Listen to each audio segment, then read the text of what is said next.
ನಮಸ್ಕಾರ, ನೀವು ನೋಡ್ತಾ ಇದ್ದೀರಾ ತೇಜಸ್ ನ್ಯೂಸ್ ಕನ್ನಡ. ನಾನು ನಿಮ್ಮ ಸುಷ್ಮಿತಾ. ಬೀದರ್ನ ಜನವಾಳ ರಸ್ತೆ ಮಾರ್ಗದಲ್ಲಿರುವ ಸಿದ್ಧಾರ್ಥ ಆರ್ಟ್ಸ್ ಮತ್ತು ಕಾಮರ್ಸ್ ಕಾಲೇಜಿನಲ್ಲಿ Siddhartha college, BV Bhoomareddy degree college, ಬಾಲಕಿಯರ government first grade college commerce ವಿಭಾಗ ವತಿಯಿಂದ ಇವರ ಒಂದು ಸಹಭಾಗಿತ್ವದಲ್ಲಿ ಕಾಮರ್ಸ್ ವಿಭಾಗದ ಎಚ್ಒಡಿ ಜಗನ್ನಾಥ್ ಬಡಗೇರ್ ಅವರ ನೇತೃತ್ವದಲ್ಲಿ ಇಂದು ಕಾಲೇಜಿನ ಕಾಮರ್ಸ್ ಹಾಗೂ ಬಿಕಾಂ ಫೈನಲ್ ಇಯರ್ ವಿದ್ಯಾರ್ಥಿಗಳಿಗಾಗಿ direct tax of income tax ವಿಷಯದಡಿಯಲ್ಲಿ ಒಂದು ದಿವಸದ ಕಾರ್ಯಾಗಾರ ಹಮ್ಮಿಕೊಳ್ಳಲಾಯಿತು. ಈ ಕಾರ್ಯಾಗಾರವನ್ನು ಜ್ಯೋತಿ ಬೆಳಗಿಸುವ ಮೂಲಕ ಹಿರಿಯ ವಕೀಲರಾದ ಮಹೇಶ್ ಪಾಟೀಲ್ ಅವರು ಉದ್ಘಾಟನೆ ಮಾಡಿ ಮಾತನಾಡಿದರು. ಇನ್ಕಮ್ ಟ್ಯಾಕ್ಸ್ ಎನ್ನುವ ಸಬ್ಜೆಕ್ಟ್ ಬಹಳ ಸರಳ ಹಾಗೂ ಇಂಟ್ರೆಸ್ಟಿಂಗ್ ಸಬ್ಜೆಕ್ಟ್ ಆಗಿದೆ. ಹಲವು ವಿದ್ಯಾರ್ಥಿಗಳು ತಲೆಹೊರೆ ಎನ್ನುವಂತೆ ಭಾವಿಸುತ್ತಾರೆ, ಆದರೆ ಇದಕ್ಕಿಂತ ಸುಲಭವಾದ ಸಬ್ಜೆಕ್ಟ್ ಬೇರೆ ಮತ್ತೊಂದಿಲ್ಲ. ಈಗಿನ ಕಾಲದಲ್ಲಿಯೂ ಕೂಡ ಅಕೌಂಟ್ ಹ್ಯಾಂಡಲ್ ಮಾಡುವವರಿಗೆ ಬಹಳ ಬೇಡಿಕೆ ಇದೆ. ಹಾಗಾಗಿ ಇವತ್ತಿನ ಕಾರ್ಯಾಗಾರದ ಅರ್ಥಪೂರ್ಣ ಕಾರ್ಯವಾಗಿದ್ದು, ಈ ಕಾರ್ಯಾಗಾರದ ಸಂಪೂರ್ಣ ಒಂದು ಅನುಕೂಲತೆಯನ್ನು ಸದುಪಯೋಗವನ್ನು ವಿದ್ಯಾರ್ಥಿಗಳು ಪಡೆದುಕೊಳ್ಳಬೇಕು ಎಂದು ಈ ಮೂಲಕ ಮಾತನಾಡಿ ತಿಳಿಸಿದರು. ಕಾರ್ಯಾಗಾರದಲ್ಲಿ ಡಾಕ್ಟರ್ ಸಂಶೆಟ್ಟಿ ಶೆಟ್ಕರ್ ಅವರು ಡೈರೆಕ್ಟ್ ಹಾಗೂ ಇಂಡೈರೆಕ್ಟ್ ಇನ್ಕಮ್ ಟ್ಯಾಕ್ಸ್ ಬಗ್ಗೆ, ಇನ್ಕಮ್ ಟ್ಯಾಕ್ಸ್ ಎಷ್ಟು ಮಹತ್ವದ್ದು ಎನ್ನುವುದರ ಬಗ್ಗೆ, ಯಾವ ರೀತಿ ವಿದ್ಯಾರ್ಥಿಗಳು ಇದರಿಂದ ಅನುಕೂಲತೆ ಪಡೆದುಕೊಳ್ಳಬಹುದು ಎಂದು ಸವಿಸ್ತಾರವಾಗಿ ತಿಳಿ ಹೇಳಿದರು. ಈ ಕುರಿತಾಗಿ ಪ್ರೊಫೆಸರ್ ಜಗನ್ನಾಥ್ ಬಡಗೇರ್ ಅವರು ಮಾತನಾಡಿ, ಇನ್ಕಮ್ ಟ್ಯಾಕ್ಸ್ ವಿಷಯದಲ್ಲಿ ಕಾರ್ಯಾಗಾರ ಹಮ್ಮಿಕೊಳ್ಳಲಾಗಿದೆ. ಬಿಕಾಂ ಫೈನಲ್ ಇಯರ್ ವಿದ್ಯಾರ್ಥಿಗಳಿಗೆ, ಕಾಮರ್ಸ್ ವಿದ್ಯಾರ್ಥಿಗಳಿಗೆ ಇನ್ಕಮ್ ಟ್ಯಾಕ್ಸ್ ಬಗ್ಗೆ ಹೆಚ್ಚಿನ ಜ್ಞಾನಾರ್ಜನೆಯಾಗಿ ಪರೀಕ್ಷೆಯಲ್ಲಿ ಉತ್ತಮ ಅಂಕ ಪಡೆಯಬೇಕು ಮತ್ತು ತಮ್ಮ ಉತ್ತಮ ಜೀವನ ರೂಪಿಸಿಕೊಳ್ಳಬೇಕು ಎನ್ನುವುದಾಗಿ, ಜೊತೆಗೆ ಎಕ್ಸ್ಪರ್ಟ್ಸ್ ಪ್ರೊಫೆಸರ್ಸ್ಗಳನ್ನು ಇವತ್ತು ಕರೆಯಿಸಿ ಕಾರ್ಯಾಗಾರ ನಡೆಸಲಾಗ್ತಾ ಇದೆ. ವಿದ್ಯಾರ್ಥಿಗಳು ಕೂಡ ಇದರ ಸದುಪಯೋಗ ಪಡೆದುಕೊಳ್ತಾ ಇದ್ದಾರೆ ಎಂದು ತಿಳಿಸಿದರು. ಈ ಸಂದರ್ಭದಲ್ಲಿ ಕಾರ್ಯಾಗಾರದಲ್ಲಿ doctor Samshetty Shetkar, Gopal Badager principal, Jagadevappa Chakki vice principal, Vinayak Tandle, Shri K Kistareddy, doctor Bhimsha, Gopal Badager ಸೇರಿದಂತೆ ಕಾಲೇಜಿನ ವಿದ್ಯಾರ್ಥಿಗಳು, ಕಾಮರ್ಸ್ ವಿದ್ಯಾರ್ಥಿಗಳು ಹಾಗೂ ಬಿಕಾಂ ಫೈನಲ್ ಇಯರ್ ವಿದ್ಯಾರ್ಥಿಗಳು ಸೇರಿದಂತೆ B V Bhoomareddy college, government first grade college ಹಾಗೂ ಸಿದ್ಧಾರ್ಥ ಕಾಲೇಜಿನ ವಿದ್ಯಾರ್ಥಿಗಳು ಉಪಸ್ಥಿತರಿದ್ದರು. Because I also completed the BCom graduate, I was scored 100 out of 100 in the income tax. It is very just you want to take the benefit of what are the experts who came here to say about the income tax. Nothing. You have got only 4 heads in the income tax, that is income from salary, income from house property, income from capital gain, income from other sources. So if you have become perfect in this, apart from this, what will be the questions will be raised in the examination? It is very easy subject. But ಕೆಲವು ಜನರ ಹತ್ರ income tax ಭಾಳ hard subject ಇದೆ. ಏನು hard subject ಇಲ್ಲ. If time permits, I may give speech on 1 hour or 2 hour on that, so the student can get benefit. But due to shortage of time, I am unable, I am helpless. So ಹಾಗಾಗಿ ವಿದ್ಯಾರ್ಥಿಗಳು ಏನಿಲ್ಲ income tax ಬಗ್ಗೆ ಒಂದು ಸ್ವಲ್ಪ income ಎದುರು ಸಲ tax ಕೊಡ್ತಾ ಇದ್ದೀವಿ ನಾವು. What ever we are earning, that we are paying to the tax to the government. There are slabs. ಈಗ ಸ್ಲ್ಯಾಬ್ಸ್ ಎಲ್ಲ ಚೇಂಜಸ್ ಆಗಿದೆ. ಈಗ ನ್ಯೂ ವಿಷನ್ ಬರ್ತಾ ಇದೆ. Income tax old vision new vision ಎರಡು ಇಂಟ್ರೊಡಕ್ಷನ್ ಮಾಡಿದ್ದಾರೆ. ಈಗ ನ್ಯೂ ವಿಷನ್ನಲ್ಲಿ 7 ಲಕ್ಷ ತನಕ ಎಕ್ಸಾಮ್ಷನ್ ಇದೆ. ಅದೇ ನಿಮ್ಗೆ ಬೆನಿಫಿಟ್ ಇಲ್ಲ. But being a students, you have to learn what are the heads in the income tax. ಅದೇ ಬೇಸ್ ಮೇಲೆ ನಿಮ್ಮ ಸಬ್ಜೆಕ್ಟ್ ಇದೆ. First income from salary. Income from salary ಅಂದರೆ ನಾವು ಏನು ಸ್ಯಾಲ್ರಿ ನಮಗೆ ಸಿಗುತ್ತೆ ಅದ್ರ ಮೇಲೆ ಟ್ಯಾಕ್ಸ್ ಎಷ್ಟು ಬರುತ್ತೆ ಅಂತೇಳಿ ಕ್ಯಾಲ್ಕುಲೇಷನ್ ಮಾಡ್ಬೋದು. Second, if I have got a property of ancestor or it is my own, I am getting rent from that. ನನಗೆ ರೆಂಟ್ ಬರ್ತಾ ಇದೆ ಅಂದರೆ ದಟ್ ಈಸ್ ಆಲ್ಸೋ ಟ್ಯಾಕ್ಸೇಬಲ್. ಹೌದಾ? ಈಗ ಆ ಪ್ರಾಪರ್ಟಿ ನಾನು ಮಾರ್ತೀನಿ ಅಂತೇಳಿ, ಆ ಪ್ರಾಪರ್ಟಿ ನಾನು ಮಾರಿದೆ ಅಂದರೆ ಅದ್ರ ಮೇಲೆ ಕ್ಯಾಪಿಟಲ್ ಗೇನ್ ಬರುತ್ತೆ. ಅಂದರೆ ಪ್ರಾಫಿಟ್ ಅರ್ನ್ ಅದನ್ನು ಅದ್ರ ಮೇಲೆ ನಾವು ಟ್ಯಾಕ್ಸ್ ಕೊಡೋದು. 3 ರೇಟ್ ಅದು. ಇನ್ನೊಂದು income from other source. Income from other source ಅಂದರೆ ಇನ್ಕಮ್ ಕಮಿಷನ್ ಬಂತು, ಏಜೆಂಟ್ಸ್ ಇದ್ರು, ಏನೇ ಇರಲಿ ಅದು ನಮ್ಗೆ ಇನ್ಕಮ್ ಆಗಿ. ಇವು 4 ಹೆಡ್ ಕ್ಯಾಲ್ಕುಲೇಟ್ ಮಾಡಿ ನಮ್ಮ ಟ್ಯಾಕ್ಸ್ ಬರ್ತದೆ, ಡೈರೆಕ್ಟ್ ಟ್ಯಾಕ್ಸ್ ಕೊಟ್ಬಿಡ್ತಾರೆ ಅಷ್ಟೇ. It is very simple. ಹೌದಾ? ಸೊ ನಾನು ಹೇಳೋದು ಸ್ಟೂಡೆಂಟ್ಸ್ಗೆ, ಈಗ ಬಂದಿದ್ದಾರೆ ಎಕ್ಸ್ಪೋರ್ಟ್, ನನ್ಕಿಂತ ಎಕ್ಸ್ಪೋರ್ಟಿಂದ ಬಂದಿದ್ದಾರೆ, ಅವರು ನಿಮ್ಗೆ ಇನ್ಕಮ್ ಟ್ಯಾಕ್ಸ್ ಬಗ್ಗೆ ಸುಮಾರು ಚೆನ್ನಾಗಿ ಹೇಳ್ತಾರೆ ಅವರು. ಅದು ಆಗಲಿ, ಡೈರೆಕ್ಟ್ ಟ್ಯಾಕ್ಸ್ ಆಗಲಿ, ಇನ್ಕಮ್ ಟ್ಯಾಕ್ಸ್ ಆಗಲಿ, ಐ ಥಿಂಕ್ ಫೈನಲ್ ಇಯರ್ ಒಂದು ಸಬ್ಜೆಕ್ಟ್ ಫೈನಲ್ ಇಯರ್. ಹೌದಾ? ಸೊ ಅದು ಸದುಪಯೋಗ ಪಡಿಸ್ಕೊಳ್ರಿ. ನನಗಿಲ್ಲಿ ಉದ್ಘಾಟಕರಿಗೆ ಕರೆಸಿ ಉದ್ಘಾಟನೆ ಮಾಡಿ ತಮಗೆಲ್ಲರಿಗೆ ಚೆನ್ನಾಗಿ ತಿಳ್ಕೊರಿ ಅಂತ ಹೇಳಿ ನಾನು 2 ಗಂಟೆ ಮಾತನ್ನ ಮುಗಿಸ್ತೀನಿ. ಕನ್ನಡದಲ್ಲಿ ಮೊದಲು ನೋಡ್ಬೇಕು ವರ್ಕ್ಶಾಪ್ ಅಂತಂದ್ರೆ ಅಲ್ಲಿ ಕೆಲಸ ಮಾಡ್ತಾ ಇರ್ತಾರೆ, ಅಂದರೆ ವರ್ಕ್ ಮಾಡ್ತಾ ಇರ್ತಾರೆ. ಹಂಗೆ ನೀವು ಬರೇ ಸಂಪನ್ಮೂಲ ವ್ಯಕ್ತಿಗಳದ್ದು ಬರೇ ಬರ್ಕೊಂಡು ಹೋಗ್ಬೇಡ್ರಿ, ಡಿಸ್ಕಸ್ ಮಾಡ್ರಿ. ಯಾವುದೋ ಒಂದು ಪಾಯಿಂಟ್ ನಿಮ್ಗೆ ಗೊತ್ತಾಗಿಲ್ಲ ಅಂದರೆ ಕ್ವಶನ್ ಅರೇಂಜ್ ಮಾಡ್ರಿ. ಸರ್ ಈ ಇದ್ರ ಬಗ್ಗೆ ನನಗೆ ಅರೇಂಜ್ ಆಗಿಲ್ಲ, ಅದು ಕ್ವಶನ್ ನನಗೆ ಸಾಲ್ವ್ ಮಾಡ್ರಿ ಅಂತ ನೀವು ಹೇಳಬೇಕು. ಬರೀ ನೀವು ಸ್ಟೂಡೆಂಟ್ಸ್ ಬಂದು ಬರ್ಕೊಂಡು ಹೋಗಿ ಬರೀ ಡಿಸ್ಕಸ್ ಮಾಡೋದಲ್ಲ. ನಿಮ್ಗೆ ಏನೇ ಸಾಲ್ಯೂಷನ್ ಇರಲಿ, ಯಾವುದೇ ಒಂದು ಟಾಪಿಕ್ ಮೇಲೆ ಅವ್ರು ಮಾತಾಡ್ತಾರಲ್ಲ ಆ ಟಾಪಿಕ್ ಬಗ್ಗೆ ಬರ್ಕೊಂಡು ಅದನ್ನು ಸರ್ ಕಡೆಯಿಂದ ಆನ್ಸರ್ ಪಡ್ಕೊಂಡೇ ಹೋಗ್ತೀವಿ ಅಂತ ನಾನು ಆಶಿಸುತ್ತಾ. ಯಾಕಂದರೆ ನಾವೆಲ್ಲ ಆರ್ಟ್ಸ್ದವರು ಕಾಮರ್ಸ್ ಬಗ್ಗೆ ಭಾಳ ನಮಗೂ ಆಸಕ್ತಿ ಇತ್ತು. ದುರ್ದೈವ ನಮ್ಗೆ ಕಾಮರ್ಸು ಸೈನ್ಸ್ ಮಾಡ್ಬೇಕಂದ್ರೆ ಆರ್ಟ್ಸ್ಗೆ ಹಾಕೋರು, ಆರ್ಟ್ಸ್ನಲ್ಲಿ ಬಂದರೆ ಇರಲಿ ಬಿಡ್ರಿ. ಆದರೆ ಕಾಮರ್ಸ್ ಲೆಕ್ಕ ಇಲ್ಲದೇ ಏನಿಲ್ಲ. ಅದಕ್ಕೆ ಹೇಳ್ತಾರೆ, ಯಾರಾದರೂ ಮೆಮೊರಿ ಪವರ್, ಯಾರಾದರೂ ಬುದ್ಧಿವಂತರು ಅಂದರೆ ಲೆಕ್ಕ ಯಾರಿಗೆ ಬರ್ತಾರೆ ಅವರೇ ಮೆಮೊರಿ ಪವರ್ ಇರ್ತದೆ, ಲೆಕ್ಕ ಯಾರಿಗಿರ್ತದೆ ಅವರೇ ಇದನ್ನು ಇಂಟೆಲೆಕ್ಚುಯಲ್ ಅಂತ ಹೇಳ್ತಾರೆ. ಅದಕ್ಕೆ ಈಗಾಗಲೇ ಅತಿಥಿಗಳು ಬಂದಿದ್ದಾರೆ. ಹೆಚ್ಚಿಗೆ ಮಾತನಾಡೋದು ನನಗೆ 2 ನಿಮಿಷ ಕೊಟ್ಟಿದ್ದಕ್ಕೆ ತಮ್ಮೆಲ್ಲರಿಗೂ ಧನ್ಯವಾದ ಹೇಳಿ ನಾನು ಹೇಳ್ಬೋದು. ಮೇಡಮ್, ಡೈರೆಕ್ಟ್ ಆಗಿ ನಾವು ಪೇ ಮಾಡಲ್ಲ. ಅದು ಯಾವ ಕೇಸ್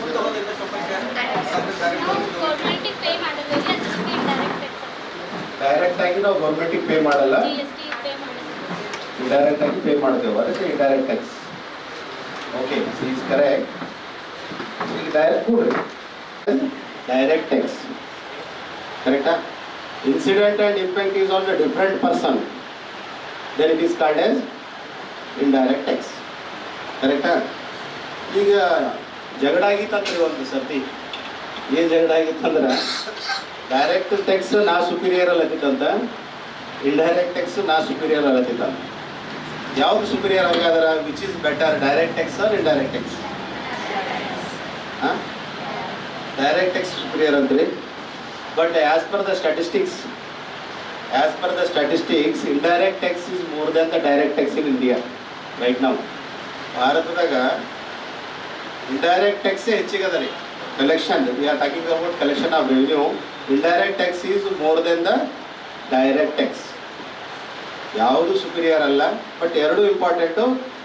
ಏನು ಪ್ರಾಬ್ಲಮ್ ಏನದ ಅಂತಂದ್ರೆ ಡೈರೆಕ್ಟ್ ಟ್ಯಾಕ್ಸ್ ಏನದ ಅಂದ್ರೆ ನಾವು ಕೊಟ್ಟೇವಂದ್ರೆ ಮೈಸೂರು ಆಯ್ತದೆ ನಮಗೆ. ಡೈರೆಕ್ಟ್ ಟ್ಯಾಕ್ಸ್, ಇನ್ಕಮ್ ಟ್ಯಾಕ್ಸ್ ಏನು ಕೊಟ್ಟೇವ ತಕ್ಲೀಫ್ ಆಯ್ತು ನಮಗೆ. ಬಟ್ ಇಂಡೈರೆಕ್ಟ್ ಟ್ಯಾಕ್ಸ್ ಏನದ ರೀ ಅಂದ್ರೆ ಯು ವೋಂಟ್ ಫೀಲ್. ಈಗ ಎಲ್ಲರ ಹತ್ರ ಮೈಯಾಗ ರಕ್ತ ಅದಲ್ರಿ, blood is circulating in your body. ನಿಮ್ಗೆ ಗೊತ್ತಾಗತ್ತದೇನು? ಆರೋಗ್ಯವಂತ ಮನುಷ್ಯನ ದೇಹದಾಗ 5.5 ಲೀಟರ್ ಇರ್ತದಂತ. It is circulating. ಯಾರ್ಯಾರು ಗೊತ್ತಾಗತ್ತೇನು? ಒಳಗೆ ಕಂಟಿನ್ಯೂಸ್ ಆಗಿ ಬ್ಲಡ್ ಸರ್ಕ್ಯುಲೇಟ್ ಆಗಲತ್ತ. ನಮ್ಗೆ ಮೈಸೂಸೇ ಇಲ್ಲ. ಇಂಡೈರೆಕ್ಟ್ ಟ್ಯಾಕ್ಸ್ನು ಹಂಗೆ ಅದ ರೀ. ಇಂಡೈರೆಕ್ಟ್ ಟ್ಯಾಕ್ಸು ಇದಕ್ಕೆ ರಿಗ್ರೆಸಿವ್ ಟ್ಯಾಕ್ಸ್ ಅಂತೇವೆ ನಾವು. ಅದಕ್ಕೆ ಯಾವುದಕ್ಕೆ ರೀ? Indirect tax is called as regressive tax, versus direct tax is called as progressive tax. ಯಾಕೆ ಪ್ರೋಗ್ರೆಸಿವ್ ಟ್ಯಾಕ್ಸ್ ಅಂತಂದ್ರೆ ಯಾರಿಗೆ ಇನ್ಕಮ್ ಅದ ಅವರಿಗೆ ಇನ್ಕಮ್ ಟ್ಯಾಕ್ಸ್. ಇನ್ಕಮ್ ಅದ ಮತ್ತು ಅದಕ್ಕೆ ಒಂದು ಸ್ಲ್ಯಾಬ್ ಇಟ್ಕೊಳ್ಳೋ, ಮತ್ತು ಇನ್ಕಮ್ ಇದ್ರೂ ಟ್ಯಾಕ್ಸ್ ಇಲ್ಲ. All of you know that. What is the basic exemption right now? BCom final ಇಯರ್ದವ್ರು ಹೇಳಬೇಕು. What is the basic exemption for income tax? Not required to pay any tax. Basic exemption ಏನಾದ್ರೆ ಎಷ್ಟು income ವರೆಗೆ ನಾವು tax ಕಟ್ಟೋ ಅವಶ್ಯಕತೆ ಇಲ್ಲ. 2,50,000 ಅಂದರೆ 2.5 ಲಕ್ಷ ಇನ್ಕಮ್ ಇದ್ರೂ ನಾವು ಏನದಂದ್ರೆ ಟ್ಯಾಕ್ಸ್ ಕಟ್ಟೋ ಅವಶ್ಯಕತೆ ಇಲ್ಲ. 2,49,000 ಇನ್ಕಮ್ನು ಅದ ಅಂದ್ರೆ ನಾವು ಟ್ಯಾಕ್ಸ್ ಕಟ್ಟೋ ಅವಶ್ಯಕತೆ ಇಲ್ಲ. ಕರೆಕ್ಟಾ? ಬಟ್ ಬೇರೆ ಇಂಡೈರೆಕ್ಟ್ ಟ್ಯಾಕ್ಸ್ ನೀವು ನೋಡಿದ್ರಿ, ಈ ಸಣ್ಣ ಹುಡುಗರು ಇರ್ತಾರೆ 1ನೇ 2ನೇ ಕ್ಲಾಸು, KG UKG ಹುಡುಗರು, ಅವ್ರನ್ನೂ ಕಟ್ತಾರೆ ಟ್ಯಾಕ್ಸ್. ಯಾವ ಟ್ಯಾಕ್ಸ್ ಕಟ್ತಾರೆ ಅವರು? ಯಾಕೆ ಕಟ್ತಾರೆ ಟ್ಯಾಕ್ಸ್ ಅವರು? ಹೆಂಗೆ ಕಟ್ತಾರೆ? ಈ ಸಣ್ಣ ಹುಡುಗನ ತಿಳ್ತಾರೆ, 1ನೇ UKG ಹುಡುಗನ, is also paying the tax. ಅಲ್ಲ, you are agree? When is purchasing the toffee, ಒಂದು 8 ₹1 ಚಾಕ್ಲೇಟ್ ತೊಗೊಂಡಾದ್ರೆ ಅದ್ರ ಮೇಲೂ ಟ್ಯಾಕ್ಸ್ ಅದ. ಅದಕ್ಕೆ ಏನಂತೀವಿ ನಾವು ಅಂದ್ರೆ ರಿಗ್ರೆಸಿವ್ ಟ್ಯಾಕ್ಸ್ ಅಂತೀವಿ. Indirect tax. ಡೈರೆಕ್ಟ್ ಟ್ಯಾಕ್ಸಿಗೆ ಏನಂತೀವಿ ನಾವು? ಪ್ರೋಗ್ರೆಸಿವ್ ಟ್ಯಾಕ್ಸ್ ಅಂತೀವಿ. ಪ್ರೋಗ್ರೆಸಿವ್ ಟ್ಯಾಕ್ಸ್ ಅಂತೀವಿ ಯಾಕೆ ಅಂತೀವ ಅಂತಂದ್ರೆ ಯಾರ್ದು ಇನ್ಕಮ್ ಅದ ಅವರಿಗೆ ಟ್ಯಾಕ್ಸ್. ಈಗ ಒಬ್ಬ ಭಿಕಾರಿ ಏನಂತ ತಿಳ್ಕೊರಿ, ಬೆಗ್ಗರ್, ಅವನು ಪೇ ಮಾಡ್ತಾನೆ ಟ್ಯಾಕ್ಸ್. ಯಾವ ಟ್ಯಾಕ್ಸ್ಗೆ ಅದು? That is regressive. ಎಲ್ಲರೂ ಈಕ್ವಲ್ ಇಂಡೈರೆಕ್ಟ್ ಟ್ಯಾಕ್ಸ್ ಮುಂದೆ. ಬಡವರಿಲ್ಲ, ಸಾಹುಕಾರಿಲ್ಲ. ಕರೆಕ್ಟಾ? 28% GST ಅದ ತಿಳ್ಕೊಬೋದು. ಯಾವುದೋ ಒಂದು ಪ್ರಾಡಕ್ಟ್ ಅದ, ಒಂದು ವಾಚ್ ಅದ ತಿಳ್ಕೊಂಬರಿ, ಅಥವಾ ಮೊಬೈಲ್ ಅದ ತಿಳ್ಕೊಂಬರಿ. ಒಬ್ಬ ಗರೀಬ ಖರೀದಿ ಮಾಡಿದ್ರು 28% he has to pay the GST. Tata ಬಿರ್ಲಾನು ಅದೇ ವಾಚ್ ಖರೀದಿ ಮಾಡಿದ್ರು ಅಥವಾ ಅದೇ ಮೊಬೈಲ್ ಖರೀದಿ ಮಾಡಿದ್ರು ಅಂದ್ರೂ he has to pay the GST 28%. There is no any exemption. That is what it is called as regressive tax.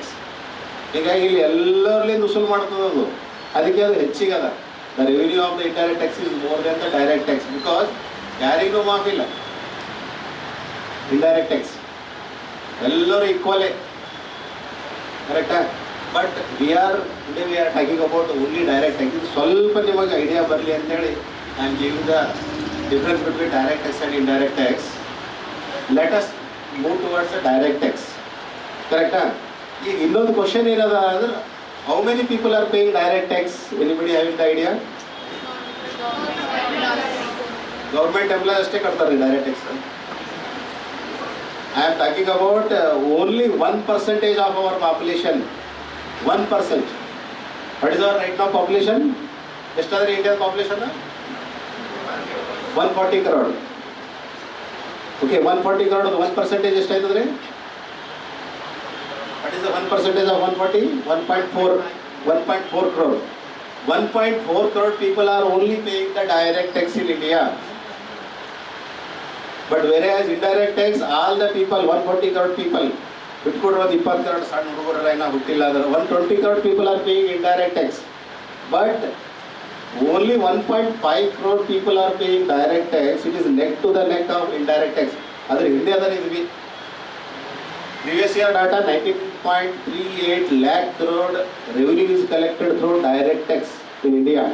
Last year data ಹೇಳ್ತಾ ಇದ್ದೀನಿ ನಿಮಗೆ 19.38 lakh crore rupees is collected through direct tax. ಹೋದ ವರ್ಷ data ಹೇಳ್ತೀನಿ 19.38 ಲಕ್ಷ ಕೋಟಿ revenue generate ಆಗಿದೆ. ಎಲ್ಲಿದ್ರೆ direct ಟ್ಯಾಕ್ಸ್ಲಿಂದ. ಮತ್ತು ಕಟ್ಟೋರು ಎಷ್ಟಾರ only 1%. We are talking about 1% people is pay. ಯಾಕಂದ್ರೆ ಎಲ್ಲರದು ಅಡಿಷನಲ್ ಇನ್ಕಮ್ ಇರಲಿ. ಒಬ್ಬ ಎಲ್ಲೋ ಕೆಲಸ ಮಾಡ್ಲಕ್ಕಂತ ತಿಳ್ಕೊರಿ, ಅವ್ನ ಪೇಮೆಂಟ್ ತಿಂಗಳಿಗೆ ಒಂದು 10,000 ಅಂತ ತಿಳ್ಕೊಂಬರಿ. ಎಷ್ಟೈತ್ರಿ? 1,20,000 ಐತೆ. ಟ್ಯಾಕ್ಸ್ ಕಟ್ಟೋ ಅವಶ್ಯಕತೆ ಇಲ್ಲ ಅವನಿಗೆ. ಅದು ಬೇಸಿಕ್ ನಿಮಗೆಲ್ಲ ಗೊತ್ತದ. ಇನ್ಕಮ್ ಫ್ರಮ್ ಸ್ಯಾಲ್ರಿ ಓದಿರಿ, ಇನ್ಕಮ್ ಫ್ರಮ್ ಹೌಸ್ ಪ್ರಾಪರ್ಟಿ ಓದಿರಿ ಅನ್ಕೋತೀನಿ ನಾನು. ಈಗ ಹೌಸಿಂಗ್ ಲೋನ್ ತೊಗೋತೀನಿ ನಾನು, ಅಲ್ಲಿ 2 ಲಕ್ಷವರೆಗೆ ಇಂಟ್ರೆಸ್ಟ್ ನನಗೆ ಎಕ್ಸಮ್ಷನ್ ಅದ. ಆಮೇಲೆ ATC ಇದಾಗ ನನಗೆ 2 ಲಕ್ಷ ತನಕ ಅದ. ಬೇಸಿಕ್ ಎಕ್ಸಮ್ಷನ್ 2.5 ಲಕ್ಷ, ATC ಇದಾಗ ಒಂದು 2 ಲಕ್ಷ, ಹೌಸಿಂಗ್ ಲೋನ್ ಒಂದು 2 ಲಕ್ಷ, 6.5 ಲಕ್ಷ ಆಯಿತು. ಮೆಡಿಕ್ಲೈಮ್ ಇನ್ಸೂರೆನ್ಸ್ ಅಂತ ಬರ್ತದೆ. ಎಲ್ಲ ಮಾಡಿ 7ರಿಂದ 8 10 ಲಕ್ಷ ತನಕ ಹೋಗ್ಬೋದು. 10 ಲಕ್ಷ ತನಕ ಇನ್ಕಮ್ ಇದ್ರೂ the tax is nil. Basic exemption 2.5 lakh ಅದ ರೀ, ಸಮಸ್ಯೆ ಇಲ್ಲ. But we are talking about the overall who is actually paying the tax. ಅದಕ್ಕೆ ಅದು ಫಿಗರ್ ಎಲ್ಲಿಗೆ ಬಂದಿರ್ತಂದರೆ 1.4 crore people are paying only income tax. ಈಗ ಆ ಇನ್ಕಮ್ ಟ್ಯಾಕ್ಸ್ 1.4 crore ಪ್ರಾಂಪ್ಟಾಗಿ ಕಟ್ಟೋರು ಯಾರಿಗೆ ಅಂದ್ರೆ ಸ್ಯಾಲ್ರಿಡ್ ಎಂಪ್ಲಾಯೀಸ್. ಈಗ ನಾವೆಲ್ಲ ಇದ್ದೇವಲ್ಲ, ಈಗ ನಮಗೆ ಮೊದಲೇ ಟ್ಯಾಕ್ಸ್ ಕಟ್ ಮಾಡ್ಕೊಂಡು ಸ್ಯಾಲ್ರಿ ಕೊಡ್ತಾರೆ. ಗೊತ್ತಿರಬೇಕು ಎಲ್ಲರಿಗೆ ನಿಮಗೆ. ಸ್ಯಾಲ್ರಿ ಗೌರ್ಮೆಂಟ್ ಎಂಪ್ಲಾಯ್ ಇರ್ಬೋದು ಅಥವಾ ಪ್ರೈವೇಟ್ ಎಂಪ್ಲಾಯ್ ಇರ್ಬೋದು, ಅಡ್ವಾನ್ಸ್ ಟ್ಯಾಕ್ಸ್ ಅಂತೀವಿ ನಾವು. ಅದಕ್ಕೆ ನಮಗೆ ಕೇಳಲ್ಲ ಅವ್ರೀಗ. Principal Gopal Badiger sir and they are making the salary. ಅದು ಯಾರ್ದು ಎಷ್ಟು ಬರ್ತದೆ 30%, 20% ಪ್ರೀವಿಯಸ್ ಇಯರ್ ಡಾಟಾ ಇರ್ತದೆ ಅವ್ರ ಕಡೆ, ಅವ್ರು ಡಿಡಕ್ಟ್ ಮಾಡ್ತಾರೆ. ಅದಕ್ಕೆ ನಾವು TDS ಅಂತೇವೆ. ನಿಮಗೆ ಕೇಳಲ್ಲ ಅವರು. ಸ್ಯಾಲ್ರಿಡ್ ಎಂಪ್ಲಾಯಿಗಳಿಗೆ the drawing officer will not ask. he will deduct the salary, he will deduct the TDS and deposit to the PAN account. But ಇಲ್ಲಿ ಪ್ರಾಬ್ಲಮ್ ಏನದ ರೀ, ಅಂದ್ರೆ ಪ್ರಾಂಪ್ಟ್ ಆಗಿ ಕಟ್ಟೋರು ಎಂಪ್ಲಾಯಿಗಳು. ಈಗ ಬಿಸ್ನೆಸ್ ಮ್ಯಾನ್ಗಳಾರ, ಈಗ ಅವ್ರು ತೋರಿಸಿದೆ ಲೆಕ್ಕ. ಅವ್ರೇನು ಮಾಡ್ತಾರೆ ಅಂದ್ರೆ ಒಂದು 10 lakh rupees ಇಲ್ಲಿ ಯಾರ ಬಿಸ್ನೆಸ್ ಮ್ಯಾನ್ ಇದ್ದಿರಬೇಕು, ತಪ್ಪು ತಿಳ್ಕೊಬೇಡ್ರಿ.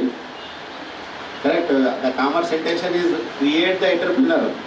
ಬಿಕಮ್ ಮಾಡೋದು ಉದ್ದೇಶ ಅಂದ್ರೆ ಎಲ್ಲರೂ ಹೋಗಿ ಜಾಬ್ ಮಾಡೋದಲ್ರಿ. ಕರೆಕ್ಟಾ? ಬಿಕಮ್ ಮಾಡೋ ಉದ್ದೇಶ ಅಂದ್ರೆ ನೀವು ಬಿಸ್ನೆಸ್ ಮಾಡಬೇಕು. ಏನು ಮಾಡ್ತಾರೆ ಬಿಸ್ನೆಸ್ದವರು? ಒಂದು 20 ಲಕ್ಷ ರೂಪಾಯಿ ಖರೀದಿ ಮಾಡ್ತಾರೆ. ತೋರಿಸೋದು ಎಷ್ಟು ರೀ? ಅವ್ರು ಏನದ ಅದೇ ತೋರಿಸ್ತಾರೆ. ಕ್ಯಾಶ್ ಟ್ರಾನ್ಸಾಕ್ಷನ್ ಮಾಡ್ತಾರೆ ಅವರು. ಅದಕ್ಕೆ ಆನ್ಲೈನ್ ಪೇಮೆಂಟ್ ಮಾಡಲ್ಲ ಅವರು. ಆನ್ಲೈನ್ ಪೇಮೆಂಟ್ ಮಾಡಿದ್ರೆ ಏನಾಯ್ತದೆ, ಲೆಕ್ಕ ಕೊಡ್ಬೇಕಾಯ್ತದೆ. ಕ್ಯಾಶಿಂದ ಏನದ ಅಂದ್ರೆ 10 ಲಕ್ಷ ಕೊಟ್ಟು 2 ಲಕ್ಷ ಕೊಟ್ಟಿದೆ ಅಂತ ಹೇಳ್ತಾರೆ. ಅವ್ರು 10 ಲಕ್ಷ ಖರೀದಿ ಮಾಡ್ತಾರೆ, ತೋರಿಸೋದು 2 ಲಕ್ಷ. ಹೀಗಾಗಿ ಏನು ಮಾಡ್ತಾರೆ ಅವರು? ಭಾಳಷ್ಟು ಏನದ ಅಂದ್ರೆ ಟ್ಯಾಕ್ಸನ್ನು ಅವಾಯ್ಡ್ ಮಾಡ್ತಾರೆ. ಕರೆಕ್ಟಾ? ಬಟ್ ನಮಗೆ ಇನ್ಕಮ್ ಟ್ಯಾಕ್ಸ್ನ we have the provision to save the tax. ಅಫಿಷಿಯಲಿನೇ ನಾವು ಟ್ಯಾಕ್ಸ್ ಉಳಿಸ್ಬೇಕು. ಅದಕ್ಕೆ ನಾವು ಬೇಕು, ಯಾರು ಬೇಕು? ಸಿ ಎಗಳು ಬೇಕು. ಐದು ಚಾರ್ಟರ್ಡ್ ಅಕೌಂಟ್ ಸಿ ಎನ್ ಹತ್ರ ಯಾಕೆ ಹೋಗ್ತೇವ್ರಿ ನಾವು ಅಂದ್ರೆ ನಮ್ದು ರೊಕ್ಕ ಉಳಿಸ್ಬೇಕು. ಹೆಂಗೆ ಉಳಿಸ್ಬೇಕು ಅಂದ್ರೆ ಟ್ಯಾಕ್ಸ್ ಪ್ಲ್ಯಾನಿಂಗ್ ಅಂತೇವೆ ನಾವು. ಅದಕ್ಕೆ ರೊಕ್ಕ ಉಳಿಸೋದಕ್ಕೆ ಏನಂತೇವ್ರಿ ಅಂದ್ರೆ ಟ್ಯಾಕ್ಸ್ ಪ್ಲ್ಯಾನ್ ಮಾಡ್ಕೋಬೇಕು. ನಾವು ಪ್ಲ್ಯಾನ್ ಮಾಡ್ಕೊಂಡೇವಂದ್ರೆ ಕಾನೂನಾತ್ಮಕವಾಗಿ ಏನದಂದ್ರೆ ನಾವು ದುಡ್ಡನ್ನು ಉಳಿಸ್ಬೋದು. ಕರೆಕ್ಟಾ? ಅದಕ್ಕೆ ಸಿ ಎ ಬೇಕು. C A what C A will do, he will reduce your tax. For example, ನೀವು ಒಂದು ಕಂಪ್ನಿ ನಡೆಸ್ತಾ ಇದ್ದೀರಿ ಅಂತ ತಿಳ್ಕೊಳ್ಳೋಣ. ಯು ಆರ್ ರನ್ನಿಂಗ್ ಎ ಒಂದು company. You are suppose to pay 10 crore rupees as a corporate tax. What is the right ನಾವು present corporate taxation ಎಷ್ಟು ಅದ ರೀ? ಕಂಪ್ನಿ ಟ್ಯಾಕ್ಸು ಎಷ್ಟು ಪರ್ಸೆಂಟೇಜ್ ಅದ ಕಂಪ್ನಿ ಟ್ಯಾಕ್ಸು? ಬಿಕಾಮ್ದವ್ರು ಹೇಳಬೇಕು, ಫೈನಲ್ ಇಯರ್ದವರು. What is the rate of tax for company in India? 30%. ಅಂದ್ರೆ ಒಂದು ಕಂಪನಿ ಯಾವುದೇ ಇರಲಿಲ್ಲ, ಕಂಪನಿ ಪ್ರೈವೇಟ್ ಲಿಮಿಟೆಡ್ ಇರ್ಲಿಕ್ಕೆ ಪಬ್ಲಿಕ್ ಲಿಮಿಟೆಡ್ ಆಗಿರ್ಲಿಕ್ಕೆ, ₹1 ಗಳಿಸ್ತು ಅಂತಂದ್ರೆ 30 ಪೈಸೆ ಟ್ಯಾಕ್ಸ್ ಕಟ್ಟಬೇಕದು, 30%. ಅದಕ್ಕೆ ಬೇಸಿಕ್ ಎಕ್ಸಮ್ಷನ್ ಇರಲ್ಲ. ಅಡಿಚಲಾಗಿ ಏನದಲ್ಲ ರೀ ಇದು, this 2,50,000 concept will not apply for corporate. ಕಂಪನಿಗಳಿಗೆ ಇದು ಅಪ್ಲಿಕೇಬಲ್ ಆಗಲ್ಲ. ₹1 ಗಳಿಸಿದ್ರು 30% ಟ್ಯಾಕ್ಸ್ ಕಟ್ಟಬೇಕು. ಯಾವುದೇ ಇರಲಿಕ್ಕೆ, ಅದು ಪಬ್ಲಿಕ್ ಲಿಮಿಟೆಡ್ ಆಗಿರ್ಲಿಕ್ಕೆ, ಪ್ರೈವೇಟ್ ಲಿಮಿಟೆಡ್, ರಿಲಯನ್ಸ್ ಇರ್ಬೋದು, ಇನ್ಫೋಸಿಸ್ ಇರ್ಬೋದು, ವಿಪ್ರೋ ಇರ್ಬೋದು, ಯಾವುದೇ ಕಂಪ್ನಿ ಇರಲಿ, if it is earning ₹1, it has to pay 30 paisa as a tax. ಈ 30 ಪೈಸಾ ಟ್ಯಾಕ್ಸನ್ನು ಕಂಪನಿಗಳಿಗೆ ಕೆಲವೊಂದು ಡಿಡಕ್ಷನ್ ಇರ್ತಾವೆ. ಅವೆಲ್ಲ ಗೊತ್ತಿರಲ್ಲ ಅಕೌಂಟೆಂಟಾಗ. ಅವು ಯಾರಿಗೆ ಗೊತ್ತಿರ್ತಾವೆ ಅಂದ್ರೆ ಸಿ ಎ ಗೊತ್ತಿರ್ತಾವೆ. ಅವ್ರು ಏನು ಮಾಡ್ತಾರೆ, ಅದಕ್ಕೆ ಏನು ಮಾಡ್ತಾರೆ ಕಂಪ್ನಿದವ್ರು ಅಂದರೆ they will appoint a C A, otherwise they will go to the C A to reduce the tax legally. ಅದಕ್ಕೆ ನೀವು ಡೈರೆಕ್ಟ್ ಟ್ಯಾಕ್ಸ್ದವ್ರಿಗೆ ಭಾಳ ಅದ ಇನ್ಕಮ್ ಟ್ಯಾಕ್ಸ್ ನೀವು ಪರ್ಫೆಕ್ಟ್ ಆದ್ರಿ. ಇನ್ಕಮ್ದವ್ರಿಗೆ ಹೇಳ್ತಾ ಇದ್ದೀನಿ ಸ್ಪೆಷಲಿ, ಸರ್ ನಮಗೆ ಸಿ ಎ ಬಗೆಹರಲ್ರಿ, ಸಿ ಎ ಬಿಟ್ಕೊಡ್ರಿ, forget about C A, just think about your income tax what you have right ನಾವು. 5th ಸೆಮ್ ಮತ್ತು 6th ಸೆಮ್ನಾಗೆ ನಿಮ್ಗೆ ಇನ್ಕಮ್ ಟ್ಯಾಕ್ಸ್ ಅದಲ್ರಿ, ಅದನ್ನೇ ನೀವು ಚೆನ್ನಾಗಿ ಓದ್ಕೊಂಡ್ರಿ ಅಂದ್ರೆ after BCom you can able to become a tax consultant. ಈಗ ಯಾರ್ದು ಅದ ಒಬ್ಬರದಿನ ಎಂಪ್ಲಾಯರ್, ಅವ್ರದ್ದು income tax, income from salary ನಿಮ್ಗೆ ಚೆನ್ನಾಗಿ ಬರ್ತದೆ ಅಂದ್ರೆ you can able to calculate income from salary. ₹1,000 ಅದ ಸರ್ ವರ್ಷಿಗೆ. ನಮ್ಮಲ್ಲಿ 35 ಜನಾರ ಸಿ ಎನ್ ಬಲ್ ಹೋದೇವ ಅಂದ್ರೆ ಖಾಲಿ ಇನ್ಕಮ್ ಫ್ರಮ್ ಸ್ಯಾಲ್ರಿ ಕ್ಯಾಲ್ಕುಲೇಟ್ ಮಾಡ್ಲಿಕ್ಕೆ ₹1,000. ನನ್ನ ಹೆಸರು ಪ್ರೊಫೆಸರ್ ಜಗನ್ನಾಥ್ ಬಡಿಗೇರ್, ಸಿದ್ಧಾರ್ಥ ಕಾಲೇಜ್ ಬೀದರ್.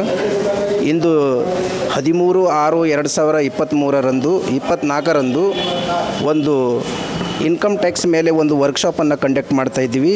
ಈ ಒಂದು ಕಂಡಕ್ಟ್ ಮಾಡ್ತಕ್ಕಂಥ ವರ್ಕ್ಶಾಪ್ದಲ್ಲಿ ಬೀದರಿನ ಹೆಸರಾಂತ ಕಾಲೇಜ್ ಆದಂಥ BUB ಭೂಮರೆಡ್ಡಿ ಕಾಲೇಜ್ ಮತ್ತು ಮಹಿಳಾ ಮಹಾವಿದ್ಯಾಲಯವೂ ಸಹ ಇದರಲ್ಲಿ ಸಹಯೋಗದಿಂದ ನಾವು ಒಂದು ದಿನದ ವರ್ಕ್ಶಾಪನ್ನು ಮಾಡ್ತಾಯಿದ್ದೀವಿ. ಇದರ ಮುಖ್ಯ ಉದ್ದೇಶ ಏನಂತಂದರೆ BCom ಫೈನಲ್ ಇಯರ್ದಲ್ಲಿ ಇರ್ತಕ್ಕಂಥ ವಿದ್ಯಾರ್ಥಿಗಳಿಗೆ ಈ ಒಂದು ಇನ್ಕಮ್ ಟ್ಯಾಕ್ಸಿನ ಬಗ್ಗೆ ಹೆಚ್ಚಿನ ಒಂದು ಜ್ಞಾನಾರ್ಜನೆ ಮಾಡಿಕೊಂಡು ಎಕ್ಸಾಮ್ದಲ್ಲಿ ಒಳ್ಳೆಯ ಅಂಕಗಳನ್ನು ಪಡ್ಕೊಂಡು ತನ್ನದೇ ಆದಂಥ ಒಂದು ಹೆಸರನ್ನು ಮಾಡ್ಕೊಳ್ತಾರ ಅಂತಕ್ಕಂಥ ಒಂದು ದಿಶೆಯಲ್ಲಿ ಈ ಒಂದು ಇನ್ಕಮ್ ಟ್ಯಾಕ್ಸಿನ ಬಗ್ಗೆ ನಾವು ಒಂದು ದಿನದ ಕಾರ್ಯಾಗಾರವನ್ನು ಇಟ್ಕೊಂಡಿದ್ದೀವಿ. ಈ ಒಂದು ಕಾರ್ಯಾಗಾರಕ್ಕೆ ನೆಚ್ಚಿನ ಮತ್ತು ಹಿರಿಯರಾದಂಥ ವಕೀಲ ವೃತ್ತಿಯಲ್ಲಿದ್ದಂಥ ಮಹೇಶ್ ಪಾಟೀಲ್ ಅವರು ಈ ಕಾರ್ಯಕ್ರಮನ ಉದ್ಘಾಟನೆ ಮಾಡಿದ್ರು. ಎರಡನೇದಾಗಿ ಈ ಒಂದು ಬೀದರ್ ಸರ್ಕಾರಿ ಪ್ರಥಮ ದರ್ಜೆ ಕಾಲೇಜು ನೌಬಾದಿನ ಉಪನ್ಯಾಸಕರಾದಂಥ ಡಾಕ್ಟರ್ ಸಂಗಶೆಟ್ಟಿ ಸೆಟ್ಕರ್ ಸಹ ಬಂದು ಈ ಒಂದು ಕಾರ್ಯಕ್ರಮದ ಮುಖ್ಯ ಅತಿಥಿಗಳ ರೂಪದಲ್ಲಿ ಬಂದರು. ಭೂಮರೆಡ್ಡಿ ಕಾಲೇಜಿನ ವಿನಯ್ ಕುಮಾರ್ ತಾಂದಳೆ ಮತ್ತು ಮಹಿಳಾ ಮಹಾವಿದ್ಯಾಲಯದ ಡಾಕ್ಟರ್ ಭೀಮ್ಶಾ ಅವರು ಸಹ ಬಂದು ಈ ಒಂದು ಕಾರ್ಯಕ್ರಮಕ್ಕೆ ಯಶಸ್ಸನ್ನು ಮಾಡಿಕೊಟ್ರು. ಈ ನಮ್ಮ ಕಾಲೇಜಿನ ಪ್ರಾಂಶುಪಾಲರಾದಂಥ ಗೋಪಾಲ್ ಬಡಿಗೇರ್ ಆಗಲಿ, ಉಪ ಪ್ರಾಂಶುಪಾಲರಾದಂಥ ಜಗದೇವಪ್ಪ ಚೆಕ್ಕಿ ಆಗಲಿ ಹಾಗೂ ಎಲ್ಲ ನಮ್ಮ ಸಹೋದ್ಯೋಗಿ ಮಿತ್ರರು ಎಲ್ಲರೂ ಇದಕ್ಕೆ ಸಹಕಾರ ಮಾಡಿ ಈ ಒಂದು ಕಾರ್ಯಕ್ರಮವನ್ನು ಒಂದು ಯಶಸ್ಸನ್ನು ಮಾಡಲಿಕ್ಕೆ ಎಲ್ಲರದು ತನ ಮನ ಧನದಿಂದ ಸಹಕರಿಸಿದ್ದಕ್ಕಾಗಿ ಅವರಿಗೂ ಈ ಒಂದು ಮಾಧ್ಯಮದ ಮುಖಾಂತರ ಅವರಿಗೆ ಕೃತಜ್ಞತೆಯನ್ನು ಸಲ್ಲಿಸ್ತಾ ಇದ್ದೀನಿ. ಜೈ ಭೀಮ್, ನಮೋ ಬುದ್ಧಾಯ. ನನ್ನ ಹೆಸರು ಜಗನ್ನಾಥ್ ಬಡಿಗೇರ್, ಮುಖ್ಯಸ್ಥರು ವಾಣಿಜ್ಯ ವಿಭಾಗ ಬೀದರ್.